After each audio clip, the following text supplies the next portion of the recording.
Et revoilà donc la controverse autour de la commission électorale qui refait surface en République démocratique du Congo.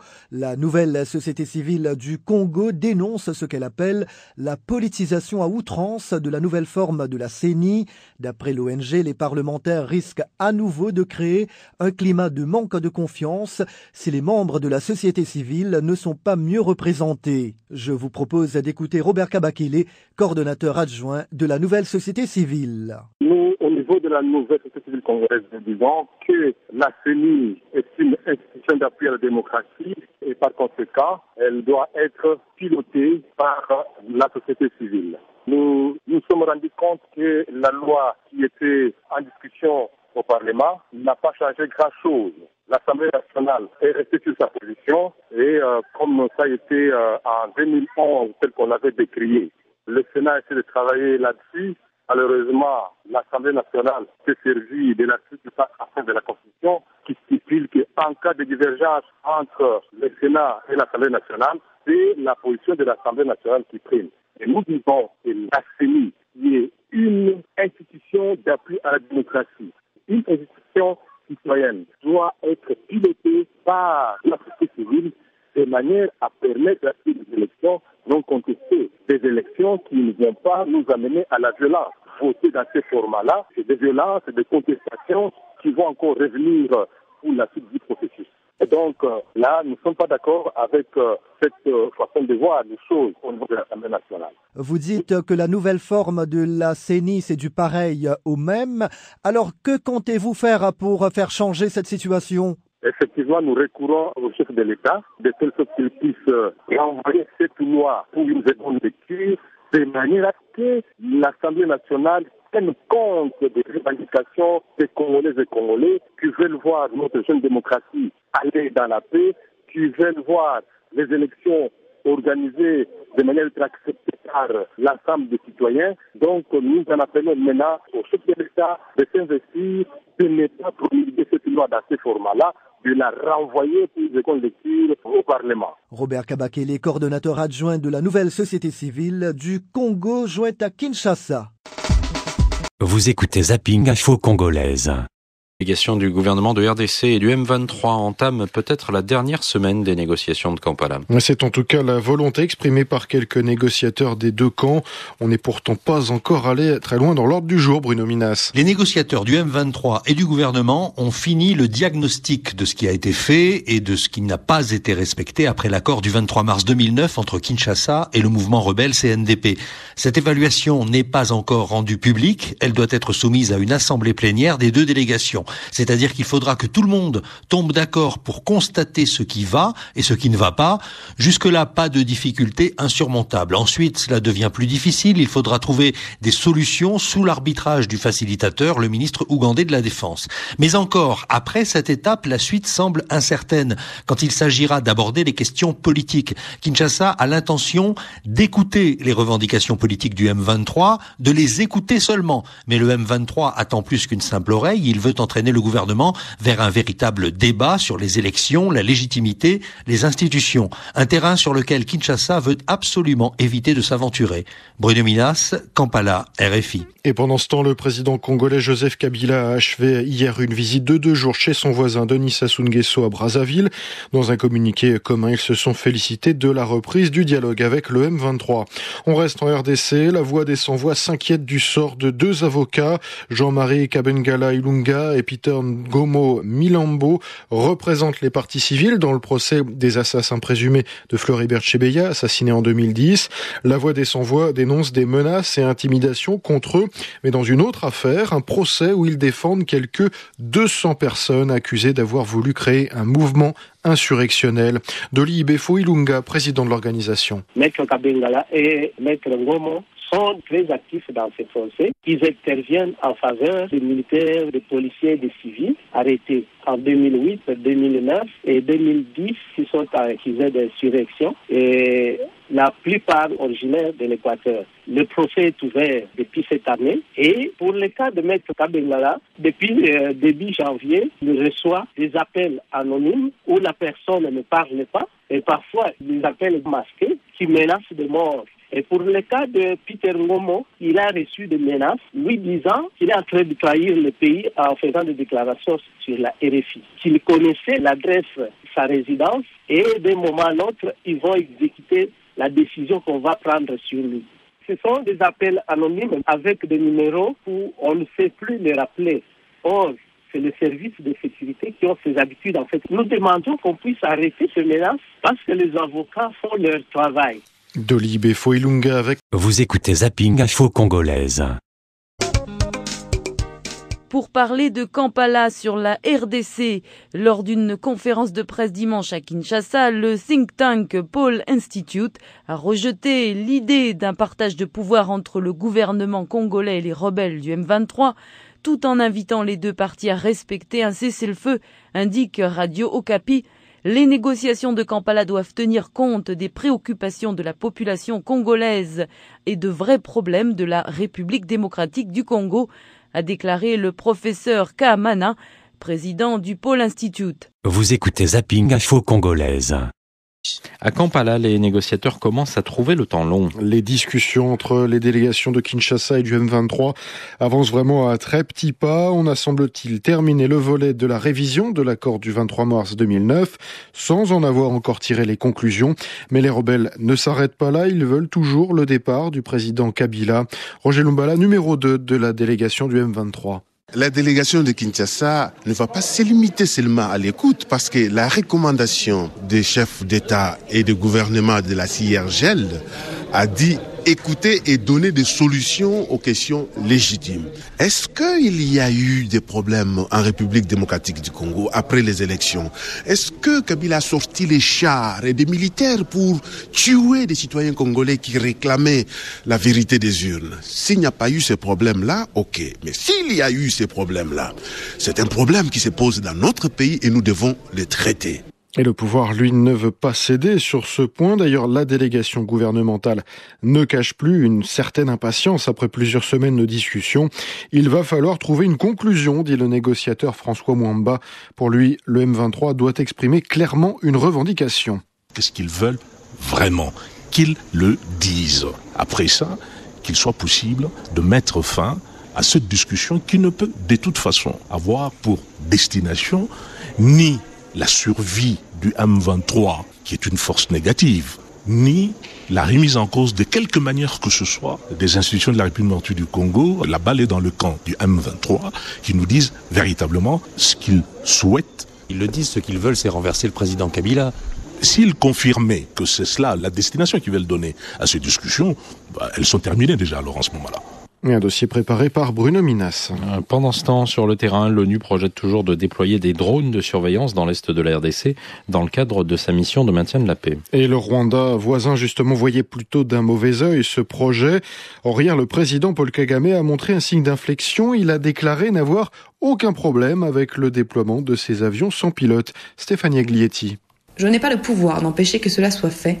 L'utilisation de drones par l'ONU ne me pose aucun problème. S'ils pensent que cela peut aider, c'est à eux de voir, a déclaré Paul Kagame face à la presse rwandaise et internationale hier à Kigali. Jusqu'ici, le Rwanda avait pourtant fait preuve d'une certaine méfiance à l'idée que ces engins sans pilote soient déployés au Nord Kivu, région frontalière avec le Rwanda. Les autorités s'interrogeant notamment sur le problème de l'accès aux données collectées par ces appareils. Interrogé également sur le déploiement prochain d'une force neutre en RDC, le président rwandais n'a pas caché son scepticisme, évoquant notamment la MONUSCO, déjà présente dans le pays, mais dont le bilan est contesté. Je ne sais même pas ce que cette nouvelle force est supposée faire de toute façon. Il y a des forces sur le sol et après vous en amenez une autre. Peut-être que les mêmes efforts, les mêmes ressources, la même énergie auraient pu être utilisés pour des alternatives plus efficaces. Les détails techniques pour le déploiement de la force, composée de la Tanzanie et d'autres pays de la communauté de développement d'Afrique australe, seraient actuellement en discussion. Stéphanie Aglietti, Kigali, RFI. Vous écoutez Zapping Info Congolaise. Processus de paix en République démocratique du Congo, plus précisément dans la province du Sud Kivu, les groupes armés Mai Mai et Yakutumba et le PARC-FAL, le Parti d'action et de la reconstruction du Congo aux forces armées Alléluia, qui se sont rendus aux forces armées de la RDC, ont commencé à sensibiliser d'autres groupes Mai Mai opérant au Sud Kivu pour les convaincre d'intégrer l'armée congolaise. Les explications de Pacifique Moutiki, porte-parole du groupe Mai Mai et Yakutumba, au micro de Radio Okapi. Nous avons commencé par la sensibilisation et par après nous allons les orienter dans le centre de regroupement. On nous a accordé 3 semaines. Après les 21 jours, on va rejoindre les centres de regroupement. À partir des 5 et les 6, nous serons déjà à Baraka, à Sebele et à Kananda. Nous avons reçu les petits moyens que le gouvernement nous a donnés en passant par le gouverneur de province. Ça permet nos éléments de se déplacer, de chercher de quoi vivre. La nourriture et les moyens de communication. Comme c'est la politique qui s'engage à faire la diplomatie entre notre groupe et le gouvernement, j'espère que ça va marcher. Ça ne marchait pas parce que ce sont des militaires qui, entre eux, qui se négocient. Alors, cette fois-ci, nous avons lâché cette étape pour confier la politique, la responsabilité. Vous écoutez Zapping Info Congolaise. Crise dans l'est de la RDC, le Nord Kivu est dans l'expectative. Les armes se sont tues, il est vrai, du côté des rebelles du M23 depuis leur retrait de la ville de Goma le mois dernier et le début des pourparlers de Kampala. Toutefois, rien de concret ne semble sortir de la capitale ougandaise, où la délégation gouvernementale congolaise a rejeté une récente proposition du M23 concernant la formation d'une équipe de transition à Kinshasa. Si le processus de Kampala n'aboutit à aucun résultat positif, faudra-t-il s'attendre à la reprise des hostilités dans le Nord Kivu? Le lieutenant-colonel Vianney Kazarama est le porte-parole militaire des rebelles. Pas de nouveau, nous sommes à Kampala, dans les négociations avec justement tous les gouvernements, si c'est calme. Quel est l'avenir de ces pourparlers à Kampala? Vous croyez que ça va aboutir à quelque chose? Attendons voir, mais je ne crois pas. Moi, personnellement, je suis à Kampala. On a signé l'ordre du jour. Sur l'ordre du jour, alors, je crois que le gouvernement de Kinshasa est en train d'exiger. Et le gouvernement de transition pour permettre aux Congolais de s'exprimer librement sur les élections aussi, qu'on organise des élections en RDC. Alors, je crois que le gouvernement est en train de refuser cela. Il dit qu'il ne peut pas accepter qu'il y ait de nouveau la transition en RDC. Alors, voilà un peu de problème.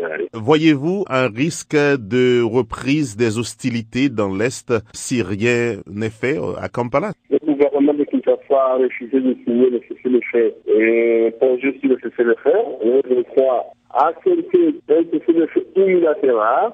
Je crois le plus des hostilités, non. Il n'y a que la volonté politique qui peut nous aider à avancer le processus de la paix en RDC. Et si Kinshasa accepte qu'on termine le problème de ce dialogue. Alors, je crois que avec le combat, on ne peut pas terminer le problème. C'est le problème que les problèmes peuvent être résolu par un dialogue, mais dans le cadre de la CRG, c'est encore pas parce que la CRG est en train de protéger des institutions congolaises. Et vise des institutions congolaises élues démocratiquement au moment où ce n'est pas vrai. Il y a eu des tricheries, il y a eu des fraudes massives, les élections en 2011. Donc, vous comprenez que dès ce temps, c'est pas si la compétence des facilitateurs lui permettra d'entrer dans les domaines, dans les matières comme a été prévu par l'ordre du jour, signé par des partis. Alors, voilà, ça peut aller. Mais si le facilitateur refuse d'entrer dans les matières comme il faut, là, je crois que les États ne sont pas vision.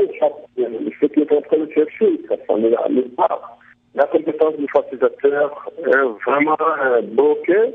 Jusqu'aujourd'hui, nous attendons, et c'est encore peut-être de se remonter sur ce point, nous attendons voir ce qui peut arriver ici à Kampala. Colonel Vianney Kazarama, porte-parole militaire du M23. Vous écoutez Zapping Info Congolaise. Le dialogue s'envenime à Kampala. Le M23 conteste de plus en plus le médiateur ougandais. Les rebelles l'accusent d'être trop proche des positions de Kinshasa, surtout après son refus d'élargir la négociation à des thèmes touchant à la légitimité du régime Kabila. Désormais, dans les rangs de la délégation rebelle, certains ne cachent plus leur volonté de claquer la porte, Bruno Minas. La mauvaise humeur commence à gagner une partie de la délégation du M23 qui commençait à envisager hier, ni plus ni moins, de récuser le facilitateur ougandais et de mettre fin ainsi à cette négociation. Ce n'est pas l'avis exprimé par le porte-parole officiel du mouvement, mais quelques membres de la délégation, jusqu'au sommet d'ailleurs, en ont ras-le-bol et le disent. Selon eux, le ministre ougandais de la Défense est définitivement de parti pris pour Kinshasa. Hier, lors d'une réunion, le ministre ougandais est effectivement resté ferme dans son refus d'organiser un débat sur la légitimité des institutions congolaises, expliquant que ce n'est pas le mandat qu'il a reçu des chefs d'État de la région des Grands Lacs. Tout au plus veut-il bien recevoir un document présentant la vision du M23, mais pas question d'organiser un forum de grandes réformes. Du côté de Kinshasa, évidemment, on se dit satisfait de cette position du médiateur et l'on espère toujours arriver très vite à une conclusion de cette négociation. Bruno Minas, Kampala, RFI. Au Mali, Vous écoutez Zapping Info Congolaise. Or, des nouvelles de Denis Mukwege. Le gynécologue congolais est rentré depuis plus d'une semaine à Bukavu, dans le sud Kivu. Il a repris ses activités dans l'hôpital général de Panzi, qui soigne les victimes de violences sexuelles. Une conférence de presse devait avoir lieu ce mercredi lors de la visite de l'ambassadeur de Suède. Pour en parler, on retrouve tout de suite la correspondante de La Voix de l'Amérique, Jolie Kamuntu. Bonsoir. Bonsoir. La conférence n'était pas accessible à la presse. Selon des sources proches de l'hôpital, nous avions appris qu'elle était destinée à des hautes personnalités. Quelle est la situation du docteur Mukwege depuis qu'il est rentré à Bukavu? Bon, c'est normal, si on peut le dire comme ça, parce que le jour de son arrivée, on a entendu dans le discours dire qu'il sera sous la sécurité de la police nationale congolaise et de la mission des Nations Unies au Congo, MONUSCO. Et c'est ce qui se passe parce qu'on le voit toujours entouré, soit des éléments de la MONUSCO, soit des éléments de la police. Et jusque-là, il n'y a pas de plainte.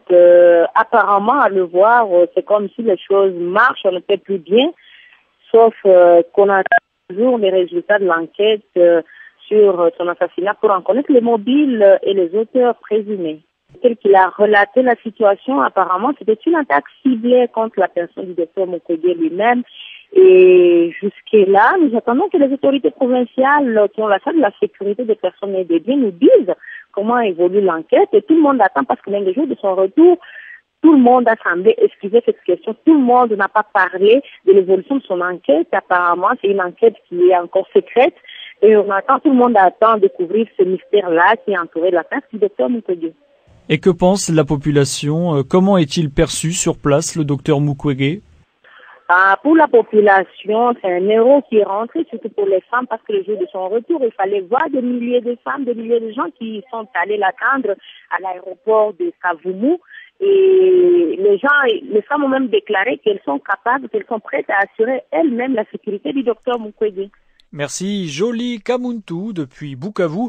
Vous écoutez Zapping Info Congolaise.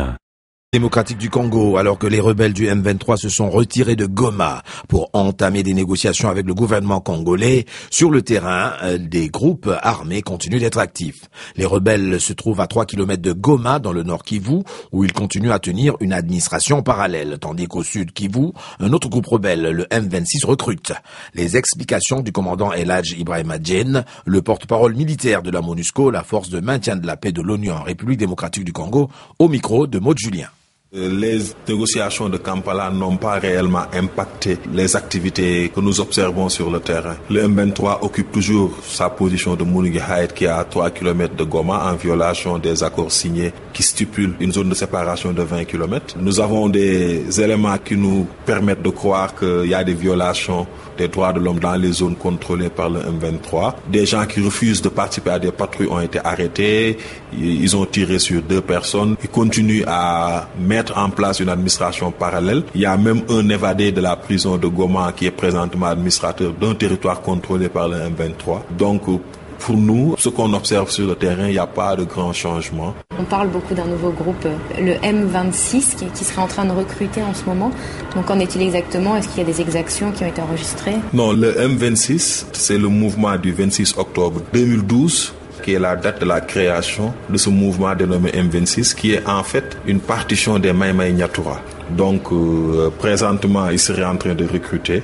Mais il faut mettre ces recrutements dans le cadre du mouvement généraux des groupes armés par rapport à une éventuelle intégration au sein des forces armées de la République démocratique du Congo, FARDC, qui cherchent donc à se gonfler pour avoir plus d'effectifs en mesure de peser plus sur les négociations pour obtenir des positions et des grades plus élevés au sein des FARDC.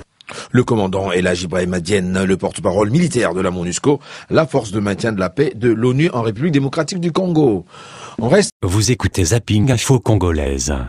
Les Nations Unies pour la stabilisation en République démocratique du Congo, la MONUSCO, se dit satisfaite de l'accord du Rwanda qui a rejoint les positions de l'Ouganda et de la RDC sur l'utilisation des drones dans les frontières de ces trois pays. On va progresser, a déclaré mercredi le porte-parole de la MONUSCO, Manoj Munumbai, au cours de la conférence hebdomadaire des Nations Unies.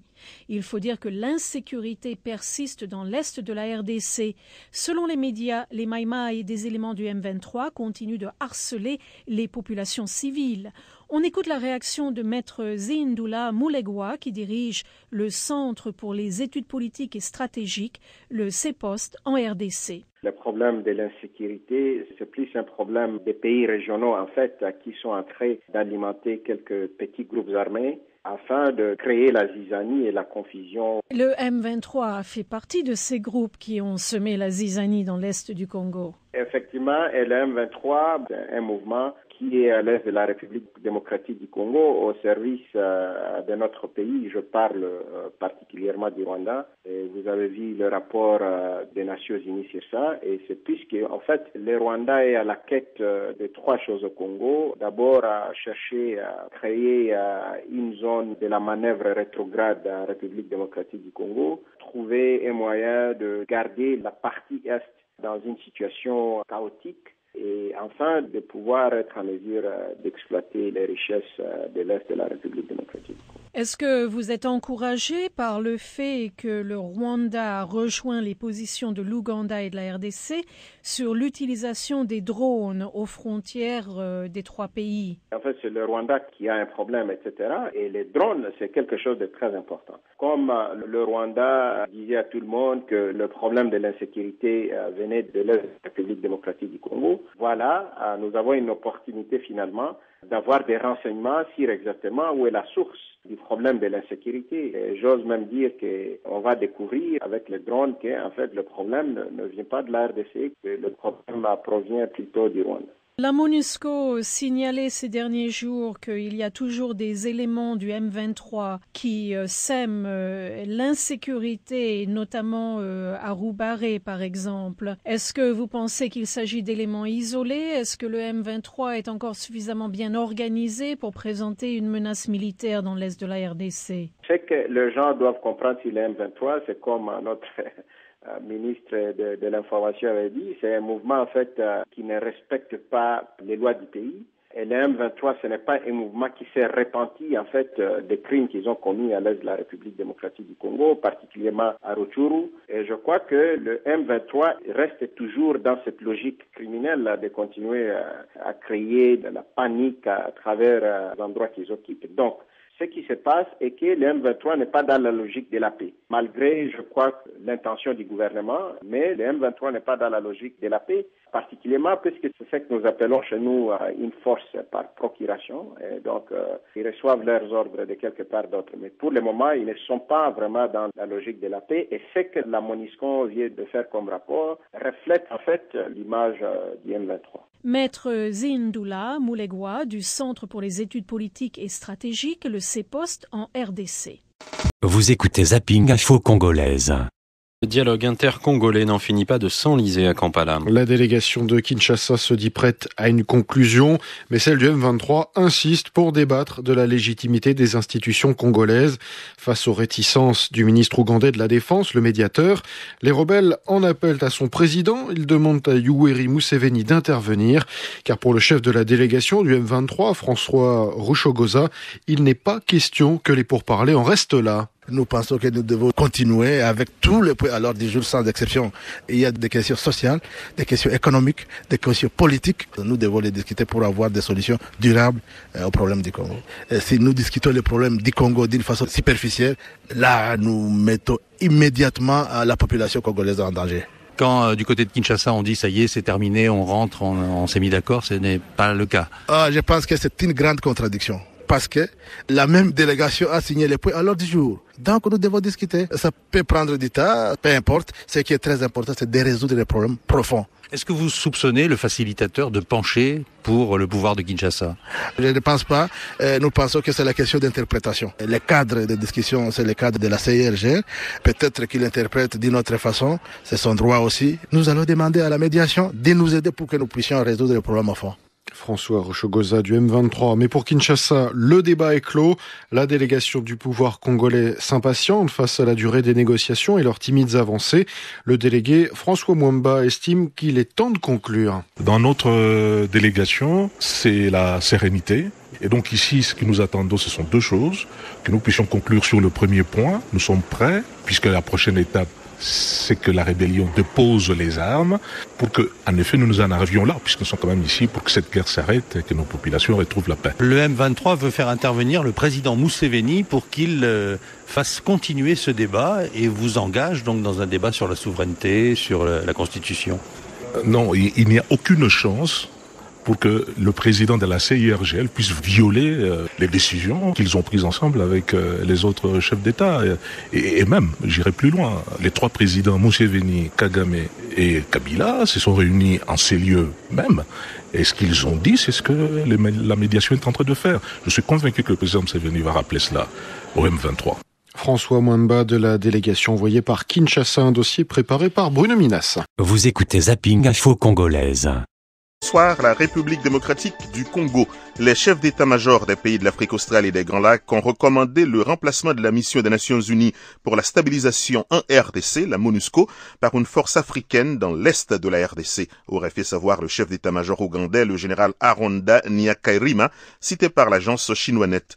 Le général ougandais a précisé, toujours selon l'agence, que les résultats de la réunion des chefs d'état-major des pays de la SADC et de la CIRGL seraient présentés au prochain sommet de l'Union africaine à la fin de ce mois à Addis Abeba, en Éthiopie. Ils s'étaient réunis le week-end passé. La MONUSCO a fait l'objet de beaucoup de critiques, notamment après la prise de Goma, capitale de la province du Nord Kivu, par les rebelles du M23. Les rebelles ont quitté Goma début décembre, à la demande des chefs d'État de la région, et sont depuis engagés dans les pourparlers à Kampala avec le gouvernement congolais. Pour Manoj Munubai, porte-parole de la mission onusienne, ces critiques ne sont pas vraiment fondées et seraient le fait de manque de compréhension du rôle de la MONUSCO. La MONUSCO est une mission de maintien de la paix qui a été créée en 1999 au lendemain de la signature de l'accord de Lusaka par les parties belligérantes pendant la guerre. Donc, il y avait le gouvernement, il y avait le RCD Goma, il y avait le MLC et il y avait plusieurs autres groupes politico-militaires qui avaient signé un accord de paix. Il fallait maintenant quelqu'un pour venir, pas superviser, mais aider à mettre en œuvre ce processus de paix en République démocratique du Congo. C'est cela, la MONUSCO. Ce sont des gens qui sont sur le terrain depuis un bon bout de temps, donc dire qu'ils ne savent pas ce qu'ils font, peut-être n'est pas tout à fait correct. On ne peut pas dire qu'ils ne savent pas ce qu'ils font. Vous savez, en tant que mission de paix, le mandat de la MONUSCO est renouvelé chaque année. Et dans le mandat qui est donné à la MONUSCO, les tâches sont bien spécifiques. Et la force des Nations Unies ne peut pas aller en-delà de ces tâches qui lui sont confiées par le Conseil de sécurité. Je crois que ce qui pose problème pour certains, c'est peut-être le rôle de la MONUSCO durant les derniers événements dans l'Est. Pouvez-vous nous rappeler comment la mission est intervenue durant ce conflit, surtout lors de la prise de Goma? Voilà, justement. Notre mandat, le mandat de nos forces, c'est de soutenir les forces armées de la République démocratique du Congo dans leur mission de pacification et de protection du territoire national congolais.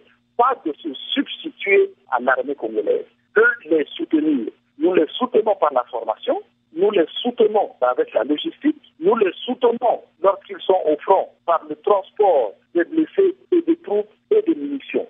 Donc voilà ce que nous faisons. Mais nous les soutenons aussi avec un appui feu lorsque c'est nécessaire. C'est-à-dire, nous ouvrons le feu par nos troupes, par nos hélicoptères. À Goma, c'est ce que nous avons fait. Tant que les forces armées de la République démocratique du Congo étaient sur le front, nous leur avons apporté tout ce soutien. Et vous vous rappelez aussi que pendant ces opérations, à un moment donné, l'armée congolaise a décroché. À partir du moment où ces à nous d'engager directement les forces qui sont en face, les forces rebelles, parce que ce n'est pas notre mandat. Notre mandat est de soutenir l'armée congolaise. Je sais que vous ne pouvez pas réagir directement à l'appel des chefs d'état-major de la SADC et de la CIRGL, mais sur un plan purement technique, quand des autorités de cette envergure lancent un tel appel, à quoi faut-il s'attendre? D'abord, ce sont des autorités militaires qui relèvent de leur pays, donc de leur gouvernement. Il appartient maintenant à ce gouvernement de s'approprier, s'ils le veulent bien, ils les demandent de leur chef d'état-major et de les présenter au Conseil de sécurité. Seul le Conseil de sécurité peut décider du contenu du mandat de la MONUSCO. Ce n'est même pas nous. Nous attendons que le Conseil de sécurité nous dise votre mandat a été changé, votre mandat a reçu des tâches additionnelles ou pas, etc. Êtes-vous d'accord que la MONUSCO n'est pas très populaire en RDC et même dans la région? Dans la région, peut-être, en RDC, je ne dirais pas la même chose. Parce que, vous savez, nos troupes sont déployées dans les zones où il y a des troubles. Et si vous allez dans ces zones, vous remarquerez que les troupes de la MONUSCO font plutôt partie des solutions que des problèmes. Nous ne sommes pas ceux qui violent les femmes, nous ne sommes pas ceux qui attaquent la population, nous ne sommes pas ceux qui insécurisent la population. Bien au contraire. Manoj Munuba est porte-parole de la mission de l'ONU en RDC, la MONUSCO. Vous écoutez Zapping Info Congolaise.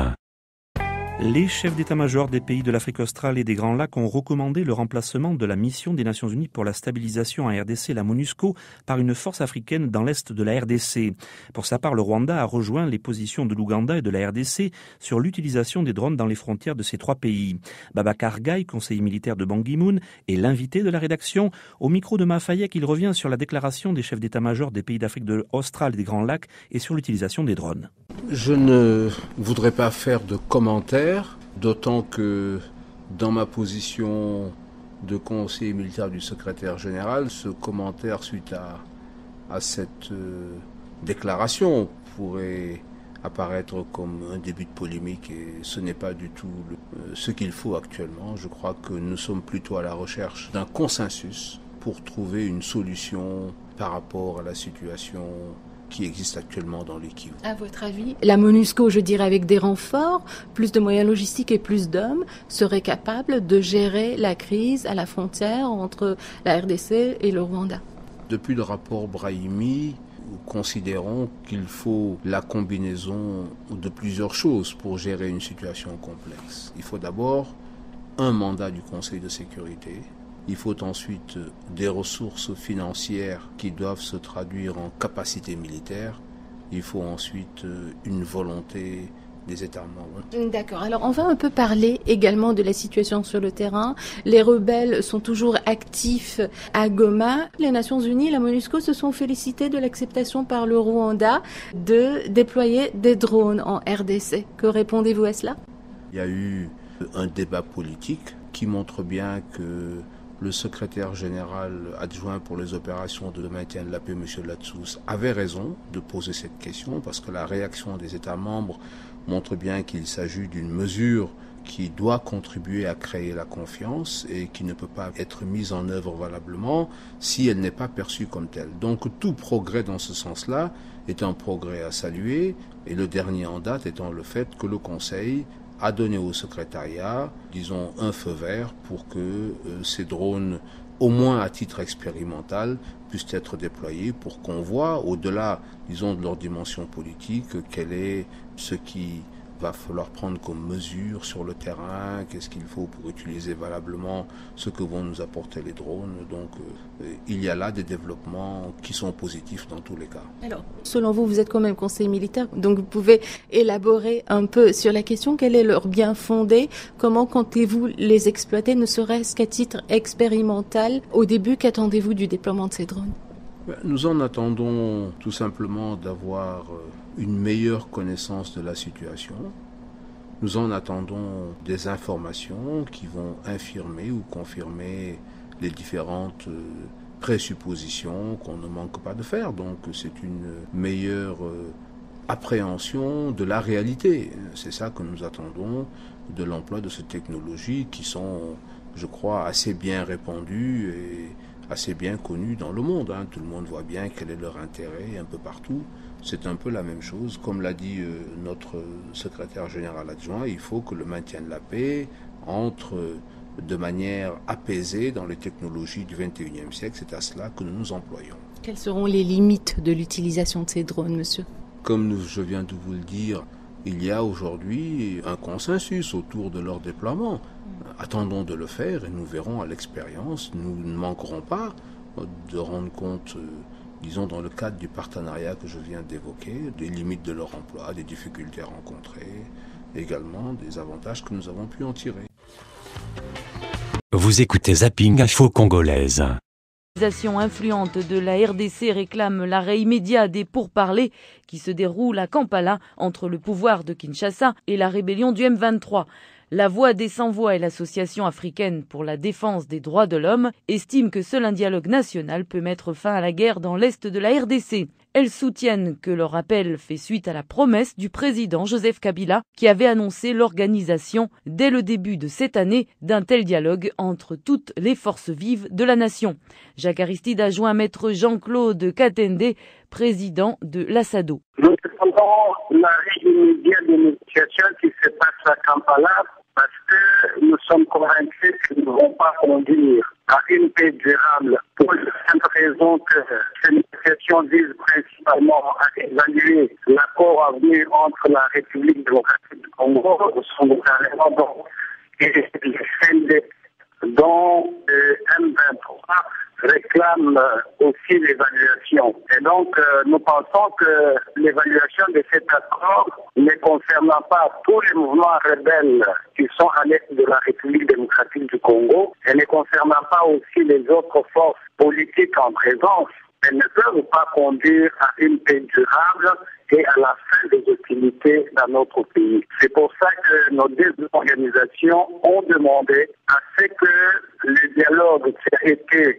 annoncé par le président de la République, Joseph Kabila, soit mis rapidement en place pour examiner toute la situation et tous les problèmes qui aujourd'hui empêchent la démocratisation du pays et sa stabilité. N'est-ce pas étonnant que deux membres influents de la société civile congolaise demandent un tel arrêt alors que tout le monde veut par tous les moyens mettre fin à cette crise dans l'est de la République démocratique du Congo? Nous pensons que le seul moyen pour mettre fin à la crise, c'est d'avoir un cadre dans lequel les partis en conflit ainsi que les autres forces vives de la République démocratique du Congo se mettent autour d'une table pour discuter de tous ces problèmes et voir dans quelle mesure chacune des parties peut trouver son compte dans les résolutions qui peuvent être prises et qui devront être mises en place par le gouvernement afin d'arriver à une situation satisfaisante tant pour ceux qui font la guerre que pour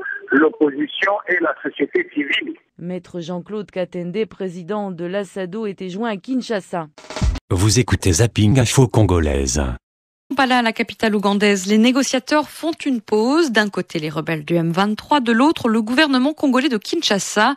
Des négociations compliquées. Kinshasa ne veut parler que du Kivu, que des accords de paix, mais refuse toute remise en cause du président Kabila, alors que les rebelles, eux, veulent tout mettre à plat.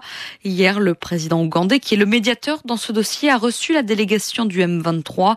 Yoweri Museveni a rassuré les rebelles et Bruno Minas a rencontré le porte-parole de la présidence ougandaise. La seule chose qui nous importe, c'est la souffrance de la population de l'Est du Congo, affirme Fred Opolot, porte-parole de la présidence ougandaise. L'Ouganda a été accusé de soutenir les rebelles. Il y a eu aussi l'inverse. Le facilitateur a été soupçonné de pencher pour Kinshasa.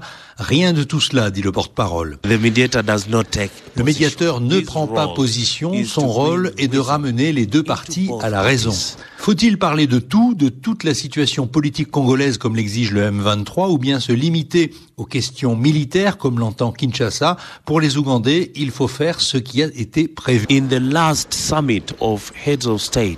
Au dernier sommet des chefs d'État de la conférence des Grands Lacs, il a été établi devant le président Kabila que les questions soulevées par le M23 doivent être écoutées. Le porte-parole ne peut pas se prononcer sur la forme que prendrait cette écoute. Quant à la durée de tout cela, eh bien, à l'entendre, il ne faut pas être pressé. Je ne pense pas qu'il serait sage de fixer une date limite pour un dialogue comme celui-là. Je pense que ce ne serait vraiment pas raisonnable. Bruno Minas, Kampala, RFI. À Kinshasa, une nouvelle tentative de transport public. 50 bus sont arrivés. Le gouvernement en promet 1500. Mais les Kinois ont déjà vu défiler plusieurs compagnies de transport en commun et elles ont toutes fait faillite. Alors, ils attendent de voir Kamanda Wakamanda Muzembe. À leur arrivée, les 50 premiers bus de la future société de transport en commun ont défilé bruyamment dans plusieurs quartiers de la capitale, escortés par des motards de la police. Parmi les curieux qui ont accouru au passage de ce convoi, c'était certes la satisfaction, mais la prudence y était également. Je ne peux que dire merci au gouvernement d'avoir cette initiative-là. Je souhaite une bonne chance. J'espère que ça va marcher. D'autres Kinois sont tout simplement pessimistes. On a vu plusieurs entreprises de transport dans ce pays. Toutes ces entreprises sont une à une tombées en faillite. C'est à cause de la mauvaise gestion. Selon des sources du ministère des Transports, le gouvernement envisage de confier la gestion des bus à des privés. Cela est-il rassurant? Une fois déjà, il y a eu une entreprise de transport qui était co-gérée avec des Blancs. L'expérience a abouti à un résultat nul. Un autre problème, celui de maintenance. Or, nous n'avons pas le système de gestion des stocks. Pour certains experts, réorganiser le transport en commun en RDC implique aussi la réhabilitation des chaussées et la construction d'autres routes pour faire face à l'expansion des villes qui sont déjà surpeuplées. Kamanda Muzembe, Kinshasa, RFI. Vous écoutez Zapping Info Congolaise.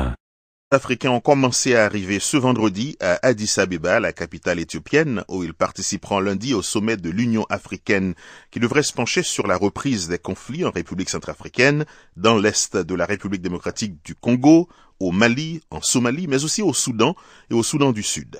Concernant la RDC, l'organisation humanitaire Oxfam lance un appel pressant aux dirigeants de l'Union pour qu'ils fassent de la paix dans l'Est une priorité. Alors que les pourparlers de Kampala ne semblent pas être sur la voie de la réussite et que des milliers de civils continuent d'être soumis à toutes sortes de privations et de menaces, en particulier dans le Nord Kivu, l'organisation régionale devrait jouer un rôle de premier plan, nous dit Désiré Assogbavi, directeur du bureau d'Oxfam auprès de l'Union africaine. La guerre au Congo en général n'a que trop duré. La récente guerre à l'Est vient encore compliquer les choses. Surtout pour nous, l'organisation humanitaire, nous avons un programme sur le terrain.